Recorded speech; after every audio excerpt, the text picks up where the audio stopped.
estamos de volta com o nosso Mais Saudável e hoje falando e cuidando da saúde do recém-nascido, né? Então a gente já falou aqui, ó, das principais doenças, como a icterícia fisiológica, os resfriados. Agora a gente vai falar da bronquiolite, mas a gente sabe também que outras doenças que afetam aí o recém-nascido é a infecção urinária, o bebê estiador, a otite, que as crianças sofrem demais, né, doutora, com essa dor. Otite é a dor no ouvido, não é? Uhum. Muita dor, né? Por que acontece? Tem como prevenir a otite? Não, a otite geralmente está associada a quadros gripais, né? A criança fica gripada, resfriadinha e aí acaba fazendo uma complicação aí do resfriado com uma infecçãozinha no ouvido, né? Uma das coisas que a gente orienta às vezes é o bebê, nunca deixar o bebê mamar deitado, porque mamar deitado às vezes facilita a ida de líquido da via aérea pro ouvido e às vezes propicia de ter infecção de ouvido. Olha que boa dica. Como deve ser a posição do bebê? Sempre mais elevadinho, Mais né? elevadinho. É. Ótimo. Esse bebê chiador é aquela criança que tem problema respiratório? Bebê chiador é quando o bebê tem pelo menos duas a 3 crises de chiado no intervalo de 3 meses. Então a criança aqui teve a bronquiolite, depois ela pegou outro resfriadinho, chiou de novo, depois pega outro resfriadinho, chia de novo. Então esse é o bebê que cada vez que tem algum estímulo, ele fica sibilando, né, chiando. Boa. Aí a gente tem aqui a pneumonia, a varicela, as diarreias, né, que a gente estava falando até das cólicas, mas enfim, depois... Diarreia também tem algum reflexo com a alimentação da mãe quando ela está amamentando ou até mesmo começar a comer papinhas pode trazer esse... É importante isso, quando a gente começa a fazer a introdução alimentar, né, o cuidado com a higiene. Então, durante o preparo dessas papinhas, né, as frutas na hora de cortar e for fazer papinha, higienizar essas frutas, a mãe higienizar as mãos antes do preparo, higienizar o ambiente, os utensílios em que vai utilizar para fazer a comida da criança também sempre limpo, porque daí essa contaminação a gente pode trazer uma intoxicação alimentar para a criança e a diarreia. Boa! Aí a gente tem aqui a dermatite atópica, que é uma questão de pele, aquela coceirinha, né? Aquela coisa chata. Isso tem relação alguma com a roupinha, com o algodão, com não sei o quê, com a fralda? Com que tipo de irritação, doutora, que a gente pode linkar? A roupinha de algodão é sempre melhor. Sempre melhor, né? Melhor, do que essas roupas que tem mais nylon, mais elastano. Essas roupinhas, elas irritam mais a pele do bebê. Mas a dermatite atópica é uma dermatite de fundo alérgico, né? Geralmente a criança tem antecedente na família, de alergia, tudo. E aí já vem, né? Aí a gente tem a tosse alérgica, as infecções respiratórias de vias aéreas superiores. A gente vai falar um pouquinho da bronquiolite, que a doutora mesmo acenou aqui, que é uma doença muito comum hoje. Muitas mães falam da bronquiolite. O que é a bronquiolite, doutora? A bronquiolite é uma infecção viral, né? Mais comum, comumente causada pelo vírus sincicial respiratório, que é um vírus que a gente está bem na época, né, da sazonalidade dele, que é agora de abril até junho, julho, que é a época que ele circula mais. E é um vírus que pra gente, por exemplo, pode causar só sintoma de resfriado, mas que no bebezinho pega o bronquíolo, que é a parte final do brônquio, né? Chegando lá no finalzinho do pulmão, e aí ele fica fechadinho e causa falta de ar, chiado no peito, tosse. E acomete principalmente as crianças até 2 anos de vida.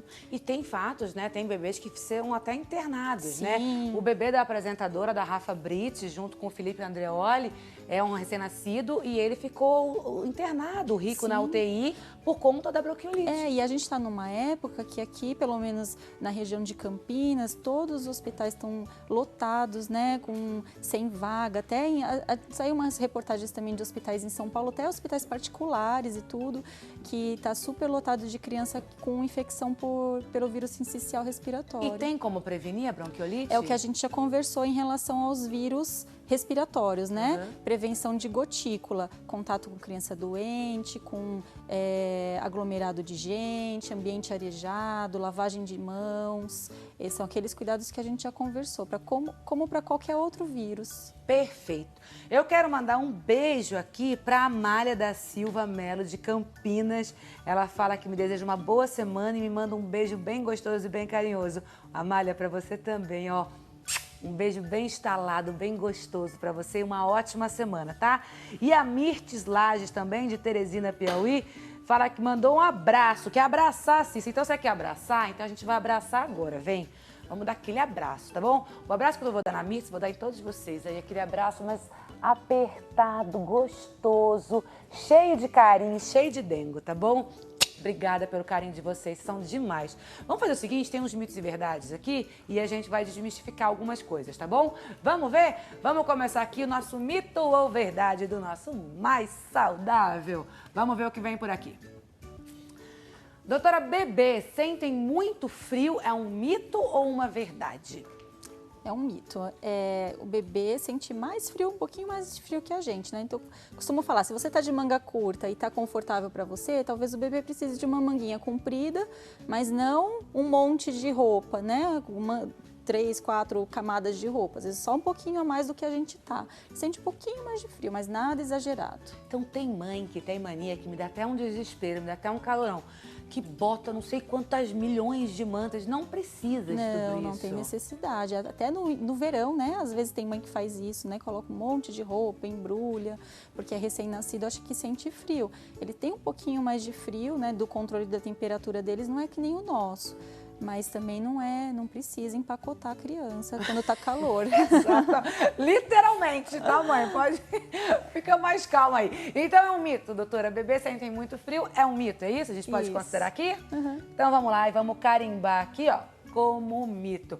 Porque me dá uma aflição, e eu até fico imaginando essa dermatite, essas alergias, vem até mesmo por conta desse excesso de roupa, de cobertor, de paninho, de flanelinha. Não precisa. Tem criança que a gente tira a roupinha, tá até suada. Exatamente, eles transpiram aqui a nuquinha, né? Uma coisa. Bora aqui para mais um mito ou verdade no telão mais saudável. Vamos ver. O umbigo do bebê deve ser coberto até que caia? Não, tem que deixar abertinho, fazer os cuidados que nem é orientado na maternidade, com álcool a 70%, né? Deixar o coto bem sequinho, conforme você vai passando o álcool, ele vai secando e cai sozinho tranquilamente, sem deixar abafado, sem deixar coberto. Engraçado, o umbigo é algo que causa muita aflição também em mãe, né? Porque elas querem que o umbigo fique bonitinho depois, tal, e aí fica com todo esse cuidado. Como que a gente deve cuidar do umbigo? E não só você falou, também 70? de deixar bonitinho, elas têm um pouco de aflição porque acha que dói, né? Porque fica aquele tecido mais amarelinho, né? Que é um tecido morto, o bebê não sente dor, né? Então, dá aflição, elas têm aflição de mexer, mas não precisa ter aflição, porque o bebê não sente, ele tá sentindo que você tá mexendo na barriguinha, mas ele não tem dor. Então, o cuidado é com álcool, com o cotonete, né? A gente molha o cotonete com álcool 70% e aplica nessa região que tá mais cruenta, né? Que tá mais molhadinha ainda. Aí ele vai secando devagarzinho, você vai devagarzinho, vai soltando até que uma hora que cai. Deixa ventilar. Deixa ventilado. Então, aqui com a nossa pergunta, o umbigo do bebê deve ser coberto até que caia? É um mito. É isso? Então, vamos carimbar aqui como mito. Mas dá uma aflição danada, hein? Nossa Senhora, eu vejo assim, às vezes, os bebezinhos das minhas amigas, aquele umbigo, e é estranho, é exatamente o que você falou, parece que dói. E aí você vai limpar, vai trocar uma fraldinha, você não sabe se coloca a fraldinha do umbigo pra dentro, pra fora. E às vezes também, quando tá quase caindo, quando mexe a fraldinha, às vezes sangra um pouquinho. Porque ele tá mais friável, né? E às vezes, mas também não precisa se preocupar com isso. Isso daí é porque tá quase caindo, daqui a pouquinho já seca tudo. Boa! Vamos ver aqui mais um mito ou verdade no nosso telão mais saudável. O bebê deve dormir de barriga pra cima? Sim, essa é a última recomendação até da Academia Americana de Pediatria, que é super importante para a prevenção de morte súbita no bebê, né? Então, sempre deixar de barriguinha para cima, não é de lado, não é de bruços, principalmente, que é contraindicado, né? Doutora, mas não teve uma época, não sei se eu tô ficando maluca, mas não teve uma época que as pessoas colocavam o bebezinho virado de bruços e a cabecinha de lado? Tinha, mas... E aí também não teve uma outra época onde a gente colocava o bebê de lado e até um apoiadorzinho nas costas? Tinha também. Mas agora a recomendação dos estudos é de deixar a barriga para cima, porque reduz muito o risco de morte súbita, né? Que é morte por asfixia, né? Então, barriguinha para cima, com menor quantidade de coisas no berço, ao redor dele, né? E também cobertinha até aqui, sem deixar coisas que podem asfixiar o bebê. Isso que você falou agora eu acho extremamente importante, porque tem mãe que faz o berço quase uma boutique, né? Então tem todos os ursinhos, as flanelinhas, as naninhas, várias chupetas. Eu sei que é uma fofura, assim, aí aqueles negocinhos protetor de berço, mas assim, como você acabou de falar, o menos é mais nesse caso. Exato, quanto menos coisa, melhor. É só lá o bercinho, com a cobertinha que ele precisa, mas sem... Nessa idade, nem, né, o recém-nascido nem precisa de protetor, ele fica lá paradinho, né? Ele não precisa ficar colocando nada muito...